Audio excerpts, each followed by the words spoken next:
Aujourd'hui, je vais vous raconter l'histoire d'une grand-mère qui avait un petit cochon. Et ce petit cochon, il aimait beaucoup manger des pommes de terre, des carottes et surtout des glands. Et comme c'était l'automne, la petite grand-mère a dit à son petit cochon: écoute mon petit cochon, je vais t'emmener dans la forêt et des glands, tu pourras en manger autant que tu veux. Et le petit cochon, il a mangé des glands. Il en a mangé tellement que son ventre touchait presque par terre. Une fois qu'il avait fini de manger, la petite grand-mère lui a dit: allez mon petit cochon, maintenant on va rentrer à la maison. Mais le petit cochon lui a dit: non, je veux pas rentrer.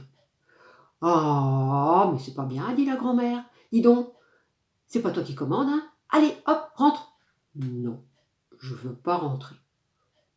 Bah tu vas voir ce que tu vas voir, a dit la grand-mère. Et puis, elle est allée voir le chien. Elle lui a dit: chien, il faut que tu mordes les fesses du petit cochon, parce que le petit cochon, têtu comme il est, il veut pas rentrer à la maison. Bon, a dit le chien, moi, le petit cochon, il m'a rien fait, je lui ferai rien. Bon, dis donc, a dit la grand-mère, bah, c'est quoi ces manières? Eh ben, puisque c'est comme ça, tu vas voir, toi. Elle est allée voir le bâton. Elle lui a dit: bâton, il faut que tu tapes le chien. Parce que le chien, il veut pas mordre les fesses du petit cochon. Et le petit cochon, têtu comme il est, il veut pas rentrer à la maison. Mais le bâton a dit: mais moi, le chien, il m'a rien fait. Hein. Alors je lui ferai rien. Comment ça, dit la grand-mère. Comment ça, tu veux pas m'obéir? Eh ben tu vas voir. Et elle est allée voir le feu. Elle lui a dit: feu, il faut brûler le bâton. Parce que le bâton, il veut pas taper le chien il veut pas mordre les fesses de petit cochon, et le petit cochon, têtu comme il est, il veut pas rentrer à la maison. Ouais, le feu, il était en train de brûler tranquillement. Il a dit: moi, le bâton, il m'a rien fait, je lui ferai rien. Là, la grand-mère a commencé à s'énerver. Hein. Alors, elle est allée au bord de la rivière, elle a dit: rivière, il faut que tu éteignes le feu. Parce que le feu, il veut pas brûler le bâton, il veut pas taper le chien, il veut pas mordre les fesses du petit cochon, et le petit cochon, têtu comme il veut pas rentrer à la maison. La rivière, elle coulait tranquillement dans son lit, elle a dit: oh, le feu, il m'a rien fait, moi, je lui ferai rien. Bon, et puis quoi encore, a dit la petite grand-mère. Tu vas voir ce que tu vas voir. Alors elle est allée voir la petite vache. Elle lui a dit: petite vache, il faut que tu boives toute l'eau de la rivière. Parce que la rivière, elle veut pas éteindre le feu, il veut pas brûler le bâton, il veut pas taper le chien, et le chien, il veut pas mordre les fesses du petit cochon. Et le petit cochon, têtu comme il veut pas rentrer à la maison. Moi, la vache, elle était en train de manger de l'herbe, de brouter tranquillement. Elle a dit: moi, j'ai pas soif. Et puis la rivière, d'abord, elle m'a rien fait. Alors moi, je ne ferai rien. Alors là, la petite grand-mère, elle était vraiment en colère. Elle est montée sur son vélo. Elle a pédalé.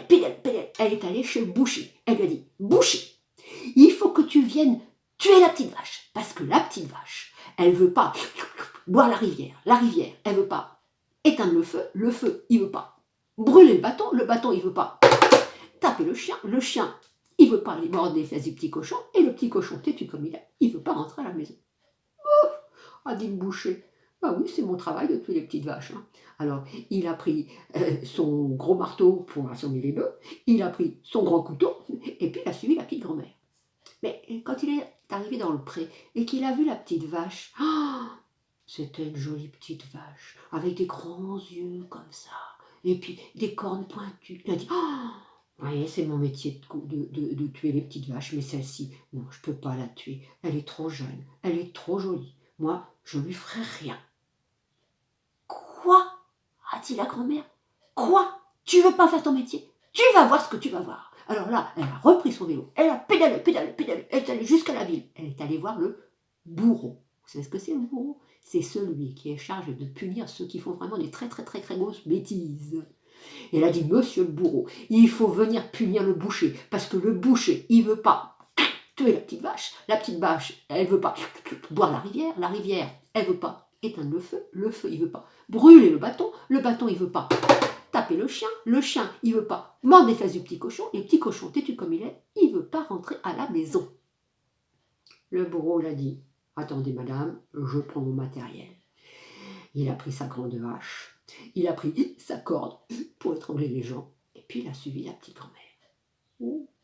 Mais quand le boucher a vu arriver le bourreau, il a dit « Oh là là là là là là, plutôt que d'être pendu, moi j'aime mieux tuer la petite vache. » Alors il a pris son couteau, il s'est approché de la petite vache. La petite vache, quand elle a vu le boucher arriver avec son grand couteau, elle a dit « Bon, moi, plutôt que d'être tuée, je préfère encore boire la rivière. » Elle s'est approchée de la rivière, et quand la rivière a vu la petite vache arriver avec son gros museau de vache, et sa grande langue a dit, bah moi plutôt que d'être bu, je préfère encore éteindre le feu. Et le feu, quand il a vu arriver la rivière, il a dit, bah moi plutôt d'être éteint, j'aime encore mieux brûler le bâton. Et puis il s'est dirigé vers le bâton il a dit, oh là là là là là là, moi plutôt que d'être brûlé, j'aime encore mieux taper le chien. Le chien, quand il a vu arriver le bâton, il a dit, oh oh oh oh, oh bah, si c'est comme ça, j'aime encore mieux taper le petit cochon. Et le chien, mort du petit cochon, pardon. Et le petit cochon, quand il a vu arriver le chien avec ses grandes dents, qui disaient, oh, le petit cochon il a dit, bah, puisque c'est ça, j'aime encore mieux rentrer à la maison. C'est comme ça que le petit cochon, il est rentré à la maison bien sagement et que personne n'a fait de mal à personne. Et voilà.